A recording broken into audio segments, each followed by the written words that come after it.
So today, we're going to stand here at the threshold of an extraordinary narrative, right from the very pages of the Old Testament. And I want you to picture this. I want you to picture a long-figured, silhouetted against a vast assembly, a figure who would defy a king, who would challenge hundreds of adversaries and even call down fire from the heavens.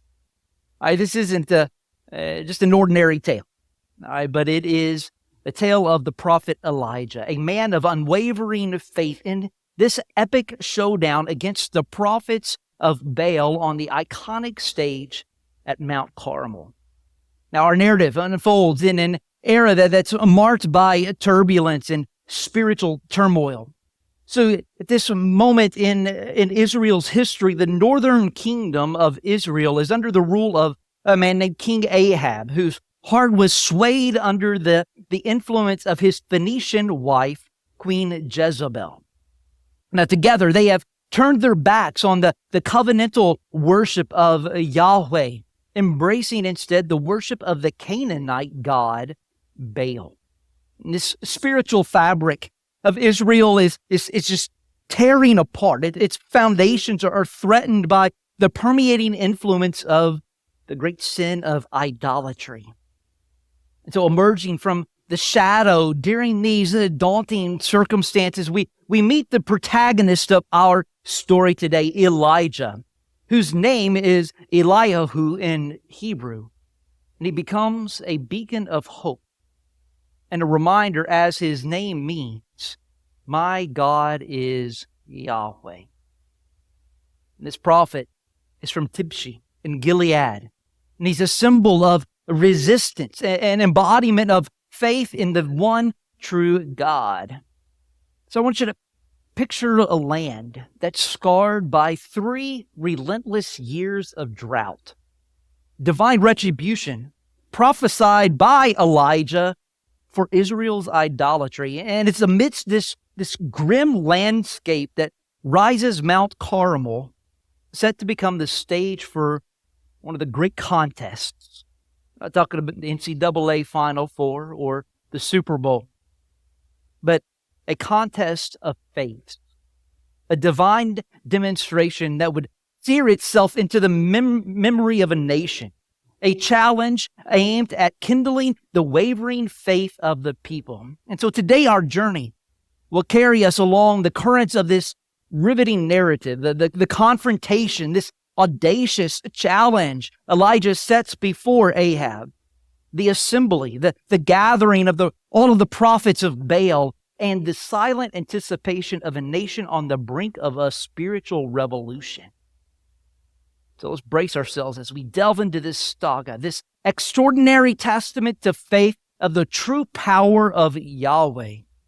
And as we navigate the twists and the turns of this narrative, may we too find the courage to stand firm, to choose faith over uncertainty, and to witness the power of the God that we serve. So today we tread right into the heart of Mount Carmel's showdown. And let's step forward and turn to the pages of this profound chapter, the book of Kings. Which brings us to our first point, the confrontation and challenge. We're going to pick it up in 1 Kings chapter 18, verses 16 through 20. So Obadiah went to meet Ahab and told him, and Ahab went to meet Elijah. When Ahab saw Elijah, Ahab said to him, "Is it you troubler of Israel?" And he answered, "I have not troubled Israel, but you have, in your father's house, because you have abandoned the commandments of the Lord and followed the Baals. Now, therefore, send and gather all Israel to me at Mount Carmel, and the 450 prophets of Baal and the 400 prophets of Asherah, who eat at Jezebel's table." So Ahab sent to all the people of Israel and gathered the prophets together at Mount Carmel. So our narrative now propels us into this intense meeting of titanic forces, of a significant encounter in biblical history. And here we have Elijah, who is the solitary prophet, emerges from his divine seclusion, marching steadfastly towards the king whose heart is trapped by idolatry, King Ahab. And you almost feel the electricity in the air as Ahab is wielding his kingly authority. He greets Elijah with an accusation as piercing as a spear, the troubler of Israel. Yet resilient and unyielding, Elijah then redirects the spearhead of blame back onto Ahab and his father's house. He contends that they are the true troublers of Israel, the ones that have forsaken the commandments of Yahweh and have followed Baal. And Elijah's courage, the shining brighter than the midday sun, radiates in this confrontation. For standing alone before the king's throne, his voice doesn't waver and his spirit doesn't falter. Though he boldly indicts Ahab for spiritual treason, illuminating the dire consequences of his actions. And so it's from this intense exchange that springs forth an audacious challenge. It's a duel of fate that plays out on the grand stage of Mount Carmel. Elijah, the lone prophet, versus 450 prophets of Baal. It appears to be an insurmountable odd, a single man against an army. Yet Elijah's source of strength and assurance is not rooted in numbers or in earthly might. No, he draws from an infinitely more profound well of power, the sovereign Lord Yahweh. And as the drum beats of this imminent showdown reverberate throughout our narrative, we can't help but get caught up in this gripping anticipation of a divine manifestation that soon will electrify Mount Carmel. And as we continue in this journey, tracking the steadfast steps of Elijah, we are poised on this precipice of witnessing a testament of faith that will be etched in itself in the spiritual landscape of Israel. Brings us to the next point, the contest on Mount Carmel. Picking it up in verse 21 through 29, we read, "And Elijah came near to all the people and said, 'How long will you go limping between two different opinions? If the Lord is God, follow him. But if Baal, then follow him.' And the people did not answer him a word. Then Elijah said to the people, 'Even I only am left a prophet of the Lord, but Baal's prophets are 450 men. Let 2 bulls be given to us, and let them choose 1 bull for themselves, and cut it in pieces, and lay it on the wood, but put no fire to it. And I will prepare the other bull, and lay it on the wood, and put no fire to it. And you call upon the name of your God, and I will call upon the name of the Lord, and the God who answers by fire, he is God.' And all the people answered, 'It is well spoken.' Then Elijah said to the prophets of Baal, 'Choose for yourselves 1 bull and prepare it first, for you are many, and call upon the name of your God, but put no fire to it.' And they took the bull that was given them, and they prepared it, and called upon the name of Baal from morning until noon, saying, 'O Baal, answer us.' But there was no voice, and no one answered. And they limped around the altar that they had made. And at noon Elijah mocked them, saying, 'Cry aloud, for he is a god. Either he is musing, or he is relieving himself, or he is on a journey, or perhaps he is asleep and must be awakened.' And they cried aloud and cut themselves after their custom with swords and lances, until the blood gushed out upon them. And as midday passed, they raved on until the time of the offering of oblation. But there was no voice. No one answered. No one paid attention."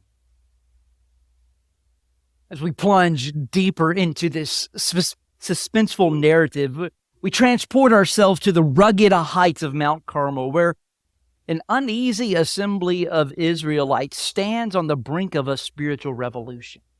And at the center of this charged gathering stands Elijah, the lone voice of divine truth amidst a sea of spiritual uncertainty. And his words slice right through the thick air. It's a challenge as potent as is poignant. How long will you go limping between two different opinions, right? If the Lord is God, then follow him. But if Baal, then follow him. Yet the crowd, they remained silent. Their voices were as if they were caught in their throats, reflecting on their spiritual paralysis. And this contest that Elijah proposes is simple yet profound. They prepared 2 bulls as offerings, one for Baal's prophets and then one for Elijah. And the true God is the deity who answers with fire. Now the people, they affirm this proposition, their hearts teetering on the edge of hope and being scared. But now visualize the prophets of Baal as they frantically call upon their deity from morning to noon. And imagine their cries growing even more desperate as they dance around their altar, even slashing themselves until blood gushes out. Yet, there's still no answer, no flicker of fire, just an eerie silence and an unkindled sacrifice. And it's amid this frenzy that Elijah's voice cuts through, urging the prophets to cry louder. Perhaps he suggests that Baal is in a deep thought, or maybe he's busy, or he's traveling, or even sleeping, and he must be awakened. And while his words may appear mocking, they echo a profound truth, that false gods, no matter how fervently invoked, cannot respond because they possess no power. So as we draw this section of our narrative to a close, we are left hanging in the thick tension of the challenge, our hearts echoing the anticipation of the silent crowd on Mount Carmel, yearning to witness the undeniable power of the one true God. And as we anticipate the next act of this divine drama, we find ourselves kind of like the Israelites, standing at the crossroads of faith on the precipice of a revolution. Which brings us to our next point, Yahweh's victory and Elijah's prayer. We pick it up in verse 30. Then Elijah said to all the people, "Come near me." And all the people came near to him, and he repaired the altar of the Lord that had been thrown down. Elijah took 12 stones, according to the number of the tribes of the sons of Jacob, to whom the word of the Lord came, saying, "Israel shall be your name." And with the stones he built an altar in the name of the Lord, and he made a trench about the altar as great as would contain 2 seahs of seed. And he put the wood in order and cut the bull in pieces and laid it on the wood. And he said, "Fill 4 jars with water and pour it on the burnt offering and on the wood." And he said, "Do it a second time." And they did it a second time. And he said, "Do it a third time." And they did it a third time. And the water ran around the altar and filled the trench also with water. And at that time of the offering of oblation, Elijah the prophet came near and said, "O Lord God of Abraham, Isaac, and Israel, let it be known this day that you are the God in Israel, and that I am your servant, and that I have done all these things at your word. Answer me, O Lord, answer me, that this people may know that you, O Lord, are God, and that you have turned their hearts back." Then the fire of the Lord fell and consumed the burnt offering, and the wood, and the stones, and the dust, and licked up the water that was in the trench. And when all the people saw it, they fell on their faces and said, "The Lord, He is God. The Lord, He is God." So following the frantic cries and the futile rituals of the prophets of Baal, our narrative now swivels back to Elijah, standing alone, yet undaunted in the face of this extraordinary moment at Mount Carmel. Elijah commences his part of the contest by repairing the broken altar of Yahweh that had been neglected, forgotten. The 12 stones that he selects, right, represents the 12 tribes of Israel, symbolizes a united nation under Yahweh, a reminder of their past, a collective covenant with God. And this offering Elijah prepares is soaked not only once, but 3 times with water, saturating the wood. Interesting. If you were to consume a fire, you don't typically soak it down with water. But this wood was saturated. The sacrifice and the filling a trench around the altar. Because the scene defies the logic. With the sacrifice drenched, the altar surrounded by a moat of water, Elijah eliminates the possibility of any human intervention. But what follows can only be a divine act. And as the time of this evening sacrifice descends, Elijah steps forward.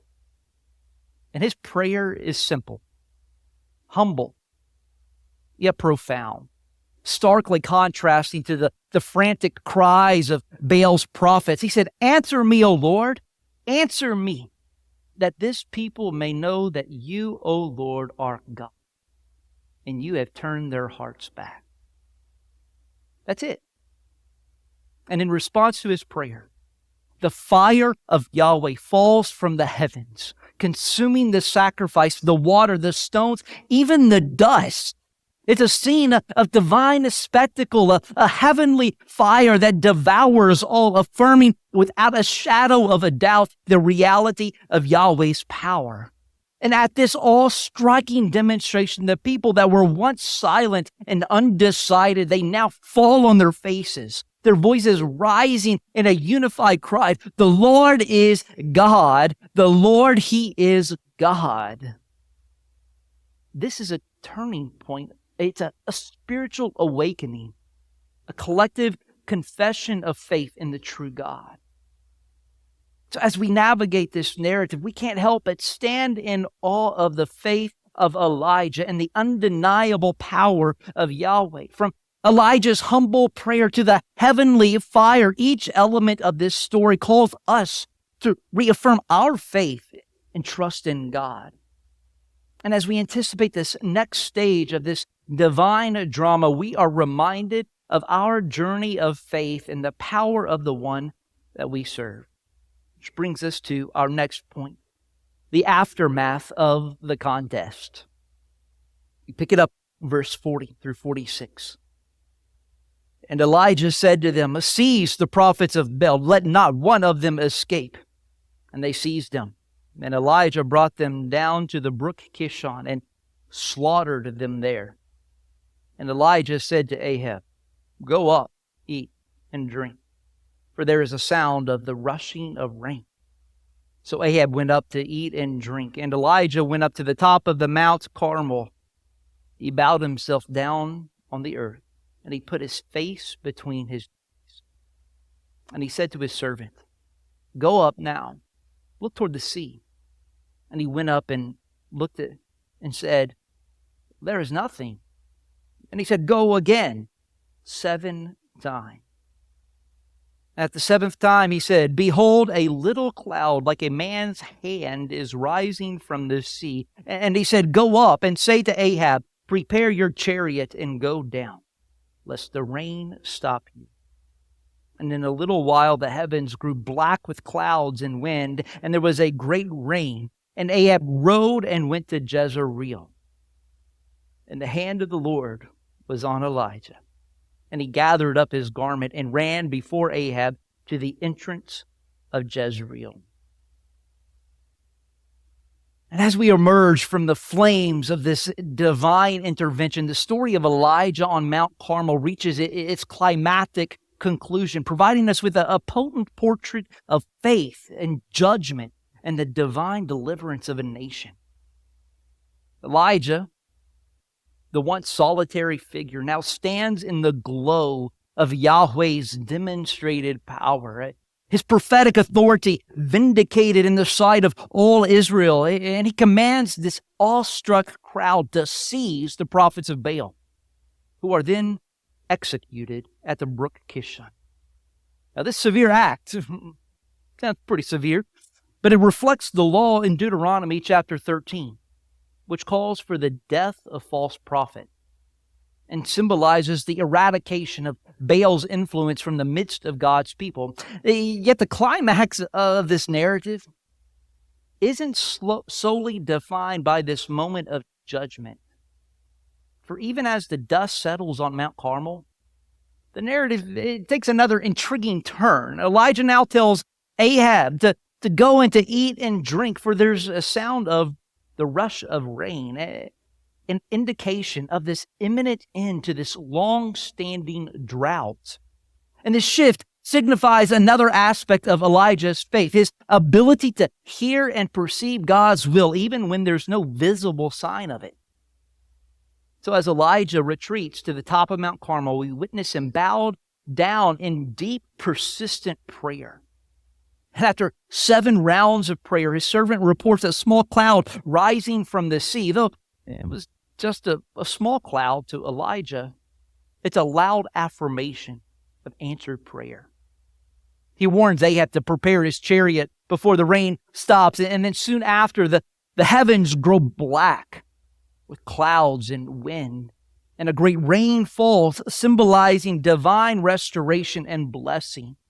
And so the narrative of Elijah on Mount Carmel concludes on this note of a divine intervention. It's a nation that's saved and a people drawn back to Yahweh.